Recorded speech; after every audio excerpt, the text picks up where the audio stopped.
कहानी की शुरुआत होती है एक अमेरिकन फुटबॉल मैच से।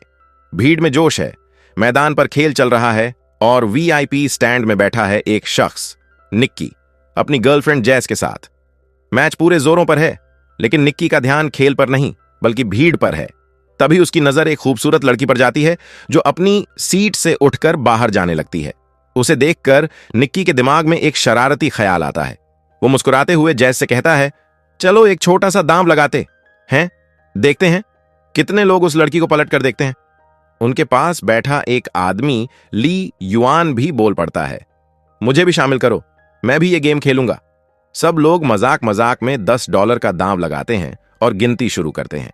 जैसे ही लड़की स्टैंड से निकलती है, गिनती पूरी होती है। 7 लोगों ने उसे पलट कर देखा था। जैस का अनुमान सबसे करीब निकलता है और वो दांव जीत जाती है। ली युआन बिना किसी झिझक के उसे पैसे दे देता है और फिर कहता है, चलो अगला राउंड खेलते हैं। इस बार दांव होता है। अगला फाउल कौन करेगा? जैस मुस्कुराते हुए कहती है, मुझे खेल के नियम नहीं पता, मैं बाहर हूं। लेकिन निक्की झट से बोलता है, मैं खेलूंगा, और $1000 का दांव लगा देता है। सीटी बजती है, रेफरी फाउल का इशारा करता है और वही टीम फाउल करती है जिस पर निक्की ने दांव लगाया था। सभी लोग हैरान रह जाते हैं। निक्की बस हल्की सी मुस्कान के साथ पीछे झुक जाता है। जैस उत्सुक होकर पूछती है, तुम्हें कैसे पता था कि वही टीम फाउल करेगी? निक्की मुस्कुराकर कहता है, हर चीज एक पैटर्न में होती है जैस, बस देखना आना चाहिए। वो जीतता है और पैसे अपनी जेब में रख लेता है। लेकिन हारने के बाद भी ली युआन और ज्यादा जोश में आ जाता है और कहता है, चलो इस बार $5000 का दांव लगाते हैं। अब सवाल यह है, अगला खिलाड़ी बॉल पास करेगा या खुद भागेगा? निक्की थोड़ी देर के लिए झिझकता है मगर आखिरकार मान जाता है। ली युआन का अनुमान होता है कि खिलाड़ी भागेगा, जबकि निक्की कहता है कि वो पास करेगा। सीटी बजते ही खिलाड़ी असल में बॉल लेकर दौड़ पड़ता है। इसका मतलब निक्की $5000 हार गया। निक्की गहरी सांस लेते हुए कहता है, ठीक है, हार गए, अब बस करें, चलो जस्ट कॉफी पीने चलते हैं।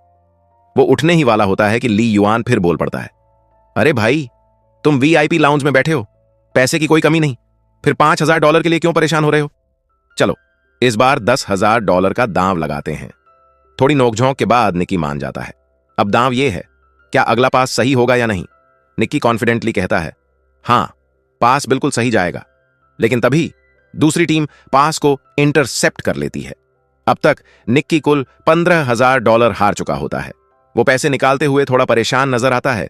चेहरे पर हल्की बेचैनी और आंखों में एक नया प्लान झलकता है। वो कुछ पल सोचता है और फिर कहता है, चलो इस बार $50,000 का दांव लगाते हैं। जैस ये सुनकर दंग रह जाती है, लेकिन निक्की के चेहरे पर गुस्सा साफ झलक रहा होता है। इस वक्त किस्मत भी उसका साथ नहीं देती और वो अगला दांव भी हार जाता है। अब उसे और $50,000 देने पड़ते हैं। जेस घबरा जाती है और तुरंत कहती है, बस करो निक्की, अब बहुत हो गया। लेकिन निक्की पर अब गुस्सा और अहंकार पूरी तरह हावी हो चुका होता है। बिना ज्यादा सोचे समझे वो कहता है, अगला दांव $1,00,000 का होगा। ली युआन हंसते हुए उसे चढ़ाता है, क्या तुम्हारे पास सच में इतने पैसे हैं भी? निक्की कुछ नहीं कहता, बस कैश का पूरा बंडल मेज पर फेंक देता है। ये देखकर ली युआन भी जोश में आ जाता है। इस बार निक्की दांव लगाता है कि अगला पास इंटरसेप्ट होगा और पूरा नहीं होगा। लेकिन किस्मत फिर पलट जाती है। पास बिल्कुल सही तरीके से हो जाता है। अब तक निक्की पूरे $1,00,000 हार चुका होता है। वो समझ नहीं पा रहा कि इस मुसीबत से कैसे निकले। जेस भी उसकी हरकतों से सदमे में है, क्योंकि अब खेल बहुत खतरनाक मोड़ पर पहुंच चुका है। निक्की गहरी सांस लेकर कहता है, मेरे पास अब सिर्फ $1 मिलियन बचे हैं। चलो इसे भी दांव पर लगाते हैं, देखते हैं इस बार किसकी किस्मत चमकती है। और अब आखिरी फैसला कार्ड्स के खेल से होने वाला है। लगातार जीतते जीतते अब ली युआन जोश में पागल हो चुका था। वो अब निक्की को ऐसे देख रहा था जैसे वो कोई चलता फिरता एटीएम मशीन हो। ली युआन ने अपना कार्ड उठाया। वो था 5 ऑफ क्लब्स 5। अब बस निक्की को इससे बड़ा कार्ड निकालना था। उसके जीतने के चांसेस बहुत ज्यादा थे। निक्की ने पूरे कॉन्फिडेंस के साथ कार्ड उठाया और पलट दिया, लेकिन वो निकला 3 ऑफ हार्ट्स 3। ये देखकर जेस की तो कुर्सी से गिरने की नौबत आ गई। जब निक्की ने खेल शुरू किया था तब वो सिर्फ $10 की शर्त लगाना चाहता था, लेकिन अब तक वो $1 मिलियन से ज्यादा हार चुका था। इतनी शर्मनाक हार के बाद उसके पास कहने को कुछ नहीं बचा था। वो चुपचाप जेस का हाथ पकड़कर उठ खड़ा हुआ और वहां से निकलने लगा। उसके चेहरे पर गहरा दुख साफ झलक रहा था। लेकिन तभी ली युआन ने उसे फिर चढ़ाना शुरू कर दिया। देखा, यही होता है जब कोई मास्टर से पंगा लेता है। यह सुनकर निक्की रुक गया। वो मुड़ा और बोला, चलो अब एक आखिरी दांव लगाते हैं, $2 मिलियन का। इस बार उसका अंदाज पहले से बिल्कुल अलग था। उसने कहा, ली युआन, तुम टेलीस्कोप से किसी भी रैंडम प्लेयर को चुन लो। अगर मैं उसका जर्सी नंबर सही बता दूं तो जीत मेरी होगी। ली युआन थोड़ा हैरान हो गया। उसने कहा, यह तो ऐसा लग रहा है जैसे तुम दिमाग पढ़ने की कोशिश कर रहे हो। उसे लगा कि निक्की खुद ही अपनी हार की तैयारी कर रहा है।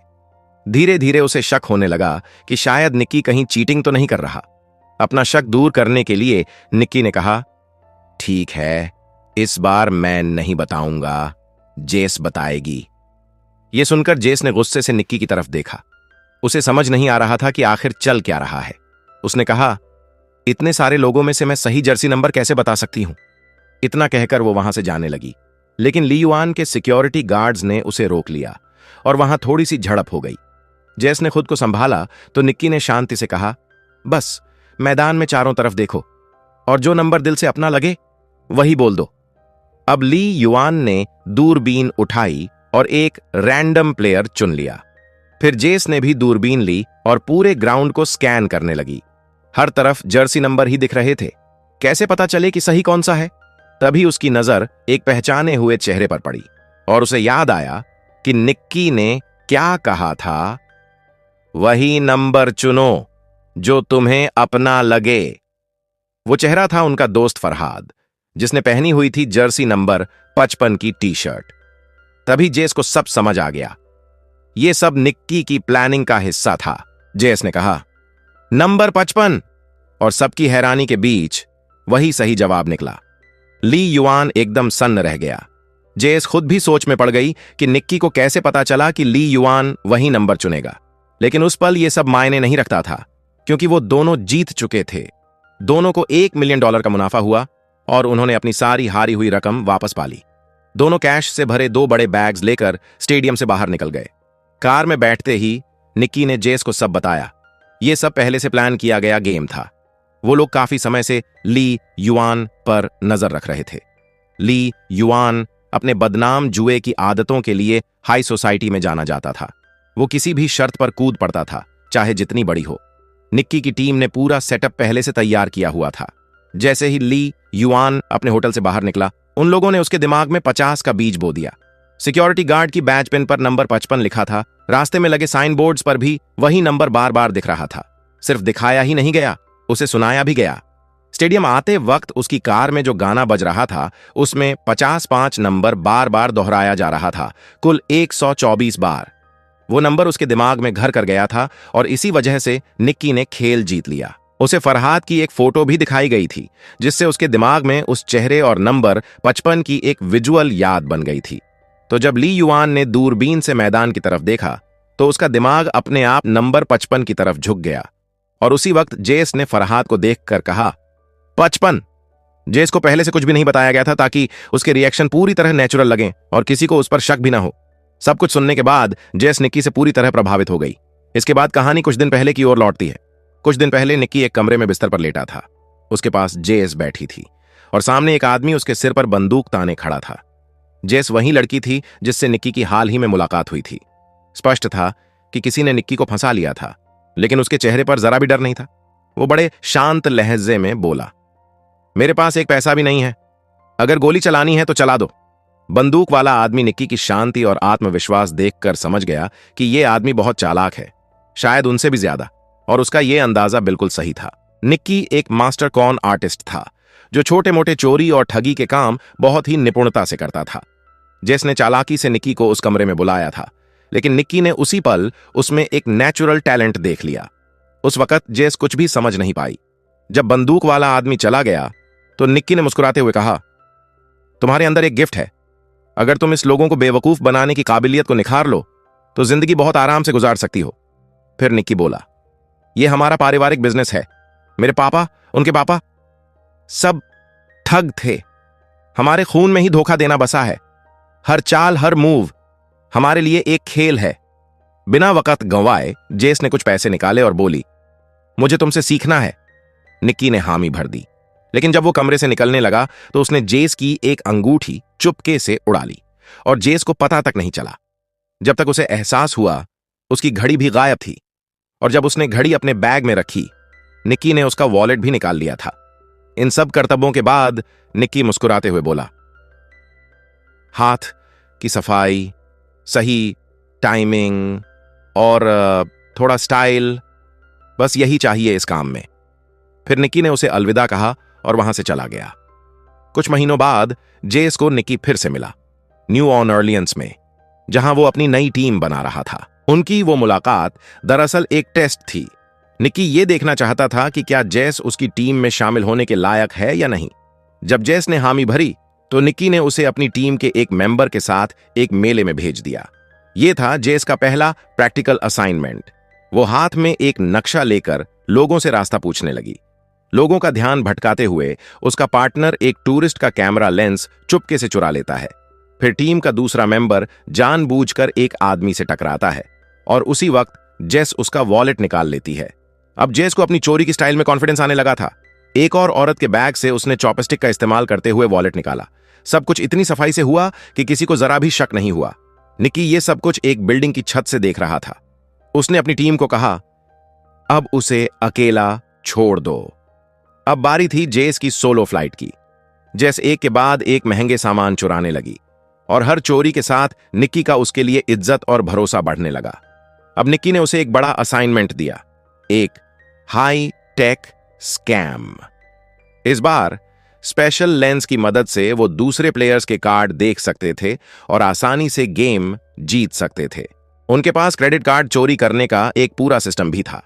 चुराया गया कार्ड टीम के एक मेंबर को गुपचुप भेज दिया जाता, जहां एक खास डिवाइस से उसका डेटा कॉपी कर लिया जाता और फिर वो कार्ड मालिक की जेब में वापस रख दिया जाता। जब तक किसी को शक होता, उनका पूरा अकाउंट खाली हो चुका होता। एक और स्कैम था, फेक एटीएम मशीन। जब भी कोई पैसे निकालता, वो मशीन उनका पिन गुपचुप स्टोर कर लेती। फिर फरहाद रात को मशीन हटा देता और सारा डेटा चुरा लेता।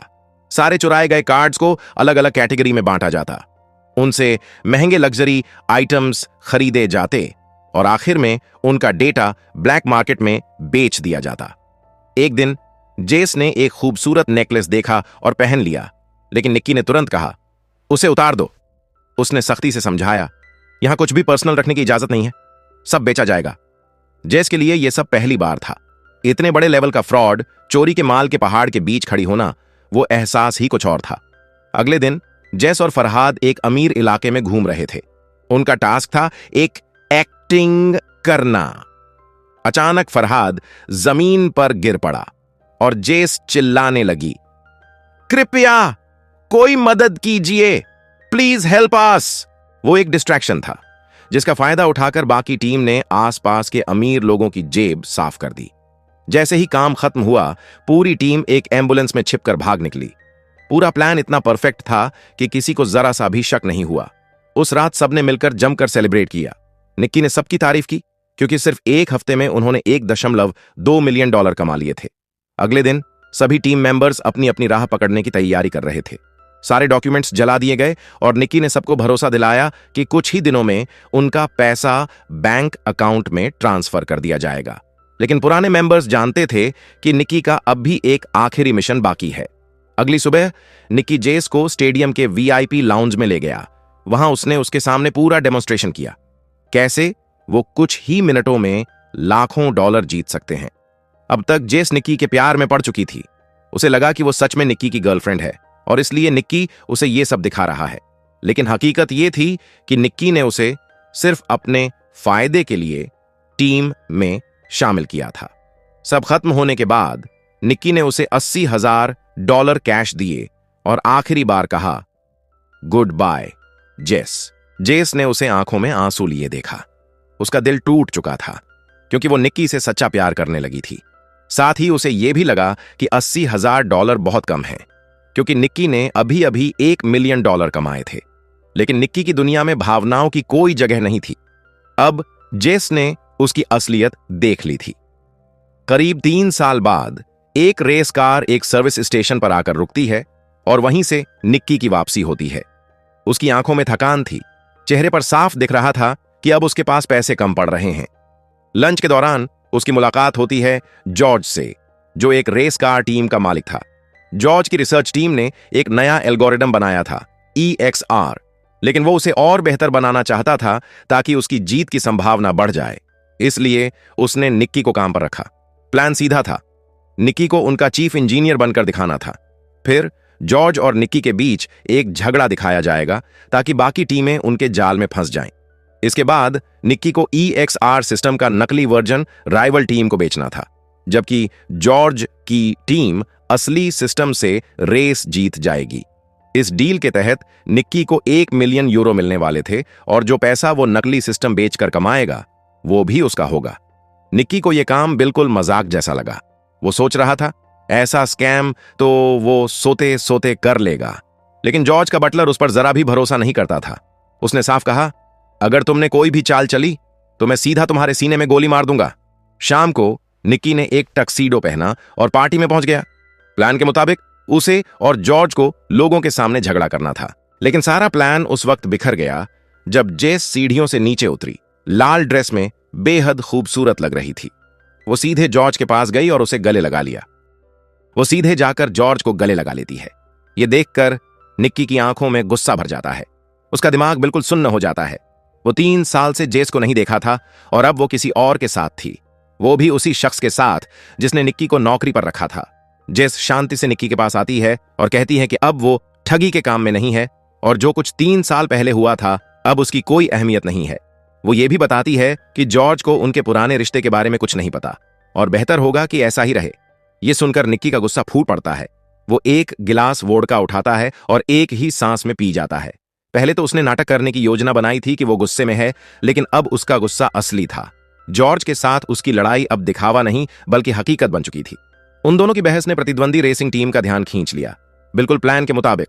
थोड़ी ही देर में सिक्योरिटी आई और निक्की को पार्टी से बाहर फेंक दिया गया, लेकिन अब निक्की के हाथ में प्रतिद्वंदी टीम के मालिक का विजिटिंग कार्ड था।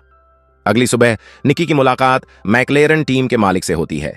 वो सीधा कहता है, मैं तुम्हें EXR सिस्टम बेचना चाहता हूं, इसकी कीमत है 3 मिलियन यूरो। टीम के मालिक के पास पैसों की कोई कमी नहीं थी, इसलिए मोल भाव करने की भी जरूरत नहीं पड़ी। उसने तुरंत ट्रैक पर सिस्टम को टेस्ट किया और नतीजे देखकर उसके चेहरे पर मुस्कान आ गई।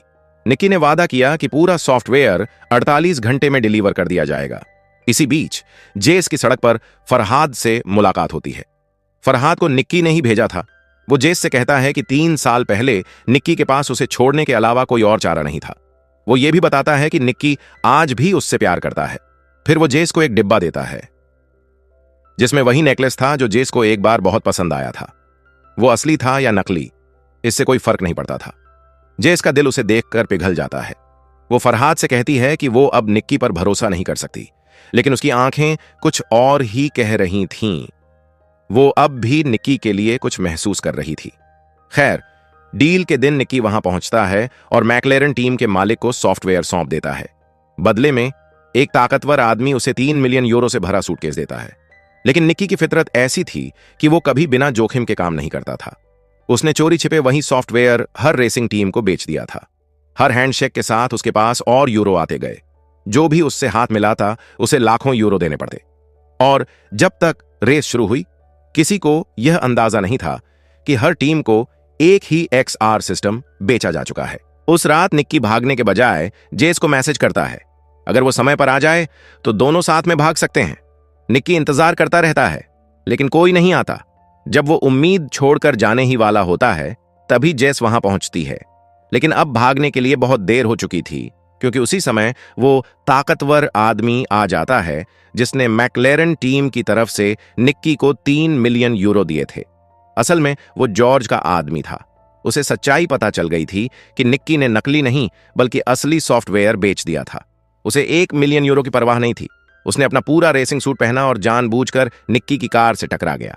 भयानक एक्सीडेंट के बाद निक्की और जेस दोनों पकड़े गए। उन्हें बांध दिया गया और उनके सामने वो सारा चुराया हुआ पैसा रख दिया गया। जॉर्ज गुस्से से पागल हो गया था।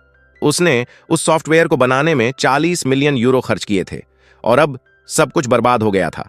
सबसे बुरी बात यह थी कि उसे अब तक समझ नहीं आया था कि निक्की ने असली सॉफ्टवेयर चुराया कैसे। जब निक्की कुछ नहीं बोलता तो जॉर्ज गुस्से में जेस की नाक बंद कर देता है ताकि वो सांस न ले सके। ये देखकर निक्की टूट जाता है। वो सब सच बता देता है। कैसे उसने जेस के पुराने प्यार को फिर से जगाकर उसे अपने जाल में फंसाया। वो बताता है कि उसने जेस को वही नेकलेस दिया था जो उसे पहले पसंद था, लेकिन इस बार उसके अंदर एक खास चिप लगी थी। जैसे ही जॉर्ज ने सॉफ्टवेयर खोला, उस चिप ने उसका पासवर्ड चुरा लिया और डेटा कॉपी कर लिया। ये सुनकर जेस का दिल टूट जाता है। उसकी आंखों से लगातार आंसू बहने लगते हैं, लेकिन जॉर्ज और उसके आदमी जोर जोर से हंसने लगे। उन्हें निक्की की कहानी सुनकर मजा तो आया, लेकिन उन्होंने एक शब्द पर भी यकीन नहीं किया। जॉर्ज ने मुस्कुराते हुए कहा, जेस कभी मेरी गर्लफ्रेंड थी ही नहीं। मुझे पता था कि वो सिर्फ मेरे पैसों के लिए मेरे साथ है। जेस ने भी सच कबूल लिया। वो बताती है कि वो जॉर्ज से सिर्फ इसलिए प्यार का नाटक कर रही थी क्योंकि उसे उसकी महंगी घड़ियों की कलेक्शन चुरानी थी। ये सुनकर निक्की हैरान रह गया। मतलब जेस ने जॉर्ज से झूठा प्यार इसलिए दिखाया ताकि निक्की को जलाया जा सके। अब दोनों पकड़े जा चुके थे। जॉर्ज ने अपने बटलर की तरफ देखा और पूछा, ये बताओ निक्की ने आखिर सॉफ्टवेयर चुराया कैसे? लेकिन जैसे ही निक्की बोलने के लिए मुंह खोलता है, बटलर अचानक गोली चला देता है। गोली सीधे निक्की के सीने में लगती है। जॉर्ज का चेहरा सफेद पड़ जाता है। वो डर के मारे कहता है, पैसे तो मैं फिर से कमा लूंगा, लेकिन अगर मर्डर के केस में फंसा तो मेरा सब कुछ खत्म हो जाएगा। घबराकर जॉर्ज वहां से भाग जाता है और बटलर को वहीं छोड़ देता है। जेस जोर जोर से रो रही होती है, लेकिन तभी बटलर शांत स्वर में कहता है, घबराओ मत, मैं निक्की का आदमी हूं। असल में वो बटलर निक्की का पिता सामान था। उसने गोली बहुत सावधानी से चलाई थी, सीधे दिल पर नहीं, उसके पास से। फिर उसने जख्म को टेप से बंद किया, सुई से खून निकाला और निक्की की छाती में हवा का दबाव बराबर किया। अचानक निक्की की आंखें खुल जाती हैं। वो जिंदा था। प्लान पागलपन भरा था, लेकिन काम कर गया। उनके पीछे पैसों का पहाड़ पड़ा था। तीनों वहां से निकल गए। असल में निक्की एक अनाथ था और वही आदमी उसे पालकर बड़ा किया था। वही उसे ठगी के सारे दांव सिखाने वाला था। उनका एक ही नियम था, कभी भी दिल से मत खेलो। लेकिन अब निक्की सच में जेस से प्यार करने लगा था। बटलर दोनों को सड़क किनारे छोड़ देता है और सारा पैसा अपने साथ ले जाता है। निक्की खाली हाथ रह जाता है, लेकिन अस्पताल जाते वक्त उसे जेस के हाथ में कुछ चमकता दिखता है। वो थी जॉर्ज की 2 लाख यूरो वाली घड़ी। निक्की उसकी तरफ देखता है, जेस उसकी तरफ मुस्कुराती है और दोनों एक दूसरे को देखकर मुस्कुरा उठते हैं।